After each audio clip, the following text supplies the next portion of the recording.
아랍에미리트의 40대 한 여성, 목이 갑자기 아프고 삼키기도 어려워서 병원을 찾았는데요. 그녀의 목 속에서는 의외의 무언가가 발견되었다고 합니다. 과연 무엇이었을까요? 오늘은 목 속에서 발견된 의외의 물질들에 대한 최근 여러 사례들을 살펴볼게요. 아랍에미리트의 한 40대 여성은 갑자기 목 아래쪽에 날카로운 통증을 느꼈습니다.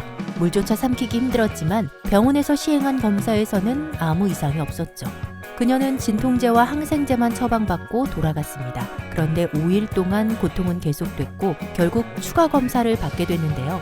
전신 마취 후에 내시경을 다시 시행했고 드디어 문제의 정체가 밝혀졌습니다. 그녀의 식도에서 나온 건 다름 아닌 바로 개의 다리였습니다. 개를 먹다가 개의 다리 조각이 식도에 박혀 있던 거죠. 이 다리는 식도의 벽을 뚫고 있었고 심지어 중요한 혈관과 불과 3mm 거리에서 발견되었다고 하네요. 갑각류 드실 때 껍질 조심하셔야겠습니다. 다음 이야기는 일본의 한 농장에서 벌어진 일입니다. 55세의 한 남성이 목 통증과 쉰 목소리가 낫지 않아서 병원을 찾은 건데요. A씨는 그날 독고말이라는 가시 열매를 작업하고 있었다고 합니다. 아마도 급하게 일을 하다가 그 작은 열매를 모르고 삼킨 것 같다고 했는데요. 이 독고마리는 아주 작은 타원형의 열매로 끝이 갈고리처럼 휘어 있어서 한번 달라붙으면 잘 떨어지지 않기로 악명이 높습니다. 내시경으로 이물질을 확인하려고 했지만 기침 반사가 너무 심해서 제어가 불가능했고 결국 가가와대 병원으로 이송돼서 전신 마취를 했습니다. 후드를 확장시키고 문제의 열매를 발견했죠. 이 열매의 크기는 약 1cm였습니다. 별거 아니라고 느낄 수 있겠지만 여기에는 단단한 가시가 여러 개 달려 있어서 목에 꽂히면 염증과 부종을 일으킬 수 있습니다. A씨도 후드가 이미 부어올라서 정맥 주사를 통한 추가 치료가 필요했다고 하죠. 결국 수술 후 4일 동안 입원 치료를 받은 뒤에 퇴원할 수 있었습니다. 이 경험이 남긴 교훈은 하나. 작업 중에 입안으로 이물질이 들어오는 건 정말 조심해야 한다는 거죠. 마지막 사연은 귀엽지만 아찔한 이야기입니다. 네팔의 한 병원에서 있었던 일인데요. 18개월 된 아기가 4일 동안 기침과 발열이 멈추지 않아 병원을 찾았습니다. 아이의 증상은 심각했고 심지어 호흡까지 힘겨워하는 모습에 의료진은 결국 이물질이 원인일 가능성을 의심했습니다.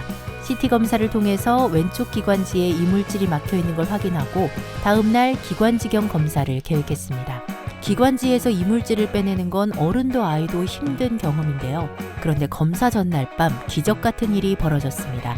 아기가 심하게 기침을 하더니 갑자기 입 밖으로 작은 물체를 뱉어낸 겁니다. 그 물체는 다름 아닌 콩이었습니다. 그 콩이 일주일 가까이 아이의 기관지에 박혀 있었던 것이죠.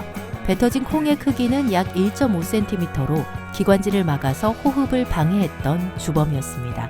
의료진은 청진 후에 아이의 폐 상태를 확인했는데 다행히 공기의 흐름이 정상으로 돌아오고 있음을 확인했죠. 이후 항생제를 투여받은 아기는 빠르게 회복돼서 합병증 없이 퇴원했습니다. 견과류나 씨앗 같은 작은 음식이 위험한 이유는 수분을 흡수해서 원래의 크기보다 2~3배로 커지기 때문인데요.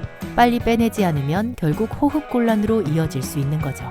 아이가 이 상황을 무사히 넘긴 건 정말 다행이지만 부모님들에게는 특히 어린아이가 먹는 음식은 항상 주의하라는 경고로 남았습니다. 어떻게 보면 아주 작은 실수에서 시작된 사건들. 하지만 그 끝은 생명까지 위협할 뻔한 사례들이었죠. 개다리, 독고마리 열매, 그리고 콩. 여러분도 음식을 드시거나 뭔가를 다룰 땐 꼭 주의하시기 바랍니다. 다음에 더 흥미로운 이야기로 돌아올게요.